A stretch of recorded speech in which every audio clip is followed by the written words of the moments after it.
Hello class, instructions for week 4. Okay, please read chapters 9 and 11.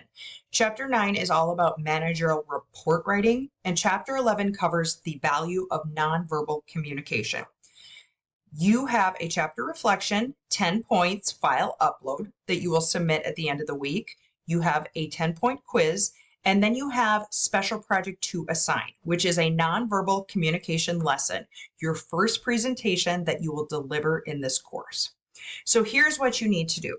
First, go into resources, grading rubrics.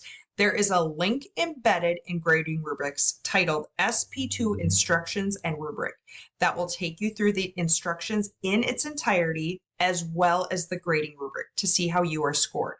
Secondly, in that same file, resources, grading rubrics, there is a document titled SP2 Text Assignments. Each of you have been assigned a small portion of the text in chapter 11. That will be your topic. You are responsible to design, develop, and deliver a presentation that teaches that content within your assigned text. Okay, please access those resources. That will help you tremendously, and be in touch if you have any questions. Thank you.